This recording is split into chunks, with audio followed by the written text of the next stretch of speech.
Namaste to one and all. Here today we are having a topic here, atomic structure. Before going to learn about atomic structure, here we have to learn about nature of light. Why we have to learn this nature of light? Because this light has the many number of frequencies. All together we are calling that as a spectrum. How this spectrum is produced, based on that only experiments were done, and based on that only atoms means the number of electrons present in the atom also were discovered. Atomic structure also was discovered. Structure of the atom, how it will be there, how many number of electrons are there, like that. All these things are discovered later. So before going to that, first if you learn about nature of light, we can learn easily about the remaining things also in this topic. So coming to nature of light, so here we know already that light has, means the explanation of light has two theories.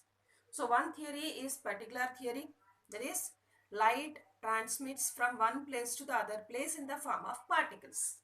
These particles will have some energy, that is called as quantum. One more theory is there. In that theory, light will travel from one place to the other place in the form of waves. So two theories are there, particular theory and wave theory. So according to wave theory, whatever the things are there, that we are going to discuss in this today's topic. So here in this, whenever light is traveling from one place to the other place, it will travel in the form of electromagnetic wave. Electromagnetic wave. Now I'll explain this electromagnetic wave with the help of three things I have here. So one, I have a red pen. This red pen is the direction of light. Then perpendicular to that, I have one pencil here. This is the direction of electric wave, electric field. And one more pen I have here, blue pen. This is the direction of magnetic field. So direction of light, electric field, magnetic field. All these three are perpendicular to each other.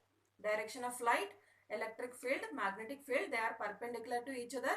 In this direction only, means in this form only, electromagnetic wave is going to form.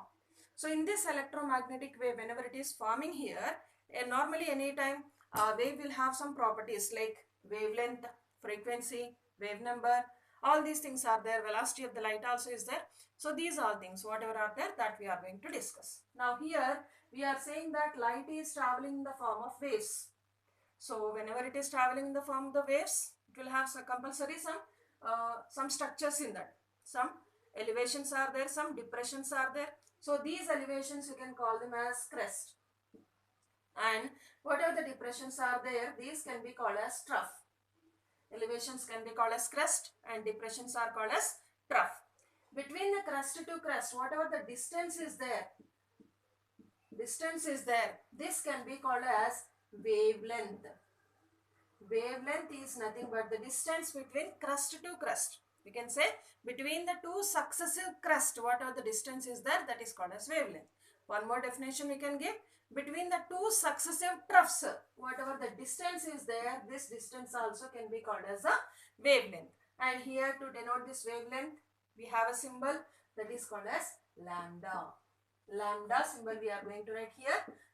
Lambda symbol we are going to write here for denoting this wavelength. So wavelength is nothing but distance between two successive crests or two successive troughs. And as we are saying this as a distance, we can measure in the form of meters, centimeters, millimeters.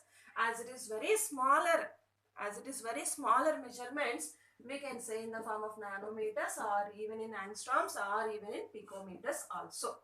Now here coming to the next, one more property is there for this wave. What is that? Frequency. Frequency is nothing but number of waves traveling through one particular point in 1 second. For 1 second, how many number of waves are traveling through one particular point, that can be called as a frequency. Now what is a wave here? Not this full is not a wave, it is a combination of waves. So one crest and one trough together, this one can be called as one wave, right? So like this waves, the number of waves, how many number of waves are traveling through one particular point in 1 second, that can be called as frequency. And this frequency can be denoted with the symbol called as mu. Right? Mu is a symbol for this. And this is having the units called as hertz. Hertz is a scientist name, and to respect him only we have kept a unit for the frequency as Hertz. Otherwise you can also say cycles per second. Cycles per second. This is also one more another unit for this frequency. 1 Hertz is nothing but 1 cycle per second. Cycle means nothing but 1 wave. So these are the two characteristics. One more characteristic we have here, that is called as velocity. Velocity of the light. So velocity of the light, here we have a symbol for this velocity of light as c, and this c is nothing but wavelength into frequency. Wavelength into frequency. We can write here c is equal to nu into lambda. Nu into lambda. Number of how much distance it is traveling for 1 second. Distance by time. Distance by time or displacement by time is nothing but velocity. So distance by time is coming here cycles per second. So otherwise we can write here in this form second inverse also for frequency, no. So distance by time, time inverse is nothing but nu. So in this formula we can write c is equal to nu into lambda. So these are the main three properties for this light.